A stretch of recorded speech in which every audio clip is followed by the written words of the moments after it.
What's up, y'all? It's Monday. I hope everybody had a great weekend. Before we get started, I just want to let everybody know that I thank each and every one of you for clicking on this video to give it a watch. I appreciate the continued support. So let's go ahead and get down on this video, and I want to bring up something as it pertains to Brandon Tatum because he's starting to be a thorn in my side.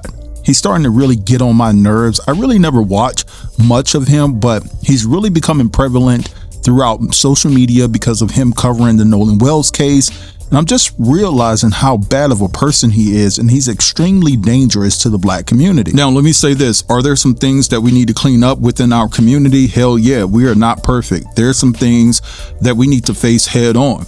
But to act like we're the most barbaric race known to man is abhorrently grotesque, in my opinion. And this is the narrative that Tatum continues to push, that nothing black is of value. Anything black is at the bottom of the totem pole. And we know throughout history, they've always looked at us and treated us like a bunch of straight pit bulls. And then you have people like Brandon Tatum who comes in and upholds that narrative. And I'm telling you, he puts on that cape and he wears it proud with a big old smile. And he stands 10 toes down. No matter how stupid and ignorant his argument sounds, he's going to stand strong and tall in his stupidity. But anyway, there's this phenomenal woman on TikTok covering the Nolan Wells story, and she's doing a fantastic job, but she's doing even more of a phenomenal job connecting the dots as it pertains to Brandon Tatum and why he was selected to actually push the narrative that Nolan's friends are actually not guilty when it comes to doing anything sinister that led to his death. Guys, this is a very long clip. It's about 5 to 6 minutes. But it will behoove you to actually pay attention to this because the way she unpacked this was just simply marvelous. So I'm going to implement the clip and I'll be back.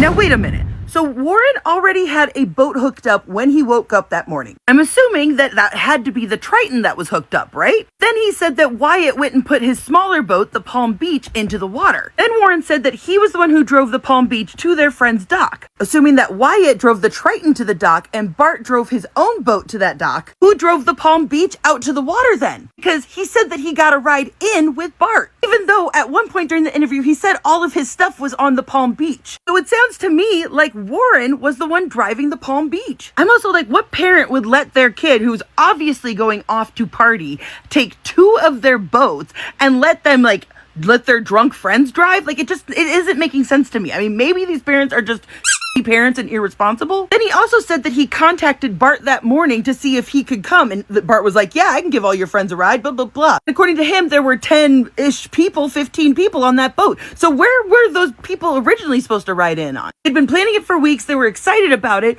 Why did Bart have to suddenly step in and take all these people? And remember, Bart said that his dad had canceled going out on the boat that day, so he could do it. Something's not adding up here. I think there was an adult somewhere in this mix. It would also explain how they all thought quickly on their feet with the sea tow. And I wouldn't be surprised if an adult didn't come out there and just go off with other adults that were also on Horn Island and let the kids hang out with the boat. Here's where things are going to get interesting, folks. There are more GPS coordinates in the report than what we have seen publicly. I'm going to play you a clip from the interview, but remember, at 5:30 is when they started picking up regular speed, all right? It's right here, 5:25, speed miles, 30 to 35 knots. So here we go. Planed off and you have water in the boat and you're hauling, we're going pretty fast. We're going probably 40, 42 miles an hour.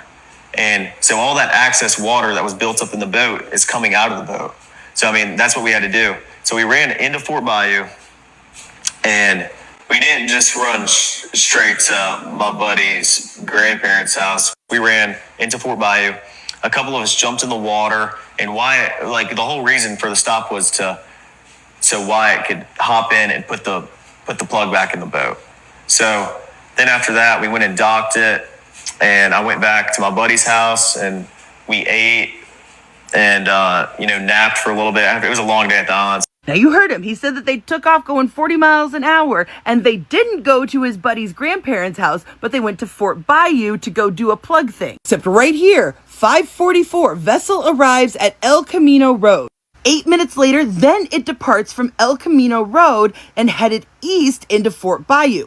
So right there we have a lie. The boat did stop before going into Fort Bayou. 6 minutes later, it comes back to El Camino Road, and the vessel departed El Camino Road half an hour later, headed southwest to St. Martin Bayou, and then turned southeast into Biloxi Bay Bridge. Then they went back to the Bayou boat launch. Then the boat was taken to Cardinal Lane, which was Wyatt's residence. Now, because I am an absolute genius, I was able to find it. This was where they left and where they came back that day, then came back several times. Now, first off, why aren't we seeing footage of them returning that day? We know that Nolan was with them when they left, so why do they have the security cams from that morning, but not that night? Whose grandparents lived there?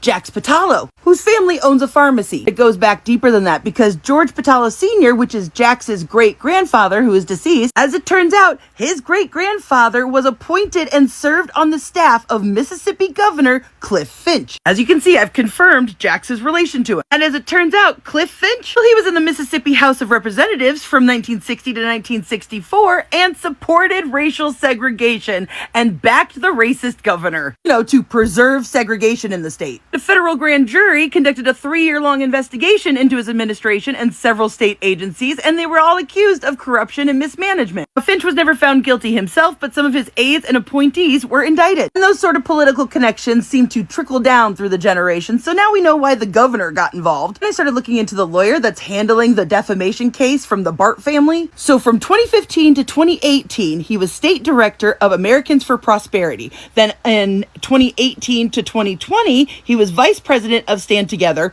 while being vice president of Americans for Prosperity. Stand Together is a Charles Koch nonprofit, and Americans for Prosperity is a libertarian conservative political advocacy group affiliated with Charles Koch and David Koch. And if you don't know who the Koch brothers are, they're evil. Guess who's one of the major funders for Turning Point USA? Major donors for the Koch brothers also are primary financial pillars for Turning Point USA, specifically their campus operations. And guess who used to serve as the director of urban engagement?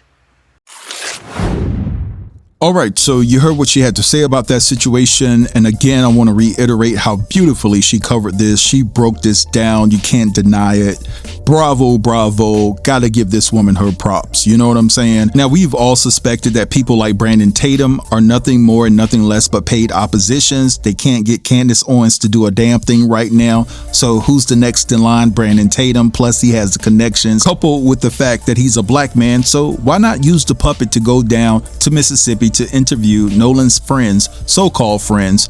Let me make sure I highlight that. But why not send Tatum down there to disrupt some shit, to make it look like black people are trying to demonize white people, when clearly that's not the case? I believe that most black people just want justice to prevail if Nolan friends had anything to do with it, or anybody outside of Nolan friends had anything to do with his death. And so when you take a step back and look at what Brandon did, it's highly disrespectful and overwhelmingly despicable, because you as a black man, you flew your ass all the way down to Mississippi to protect some kids that don't have the same hue as you, and they are potential suspects in this whole scenario. Then on top of that, the same energy that you have for black people, you didn't have that same energy for Nancy Grace. You was very proper, prim, respectful in the midst of her questioning you about some things that didn't make sense to her as it pertains to the interview that you did with the boys in Mississippi. But when it comes to black people questioning you, we're dumb. We don't have the IQ to understand what you're doing. So listen, this is the thing about this. Brandon Tatum was sent to sabotage this family and further traumatize this family. And he doesn't care because he's making bank off of it. You know what I'm saying? And this is just a sad thing to see someone sell out to this degree. I mean, at the end of the day, have some class and decorum about yourself. If you're going to be one of those C words, okay? I'm not going to say if you're going to be one of those C words, damn, understand that you can clock out sometimes, right? Clock out sometimes and say, hey, all money ain't good money. But I guess doing the job that he does is a full-time position and not a part-time position, all right? But anyway, I'm going to let this go right here. I want you guys to feel free to drop down in the comments and leave your thoughts. I want you guys to continue to have a beautiful day, and I'll talk to you guys later. Peace.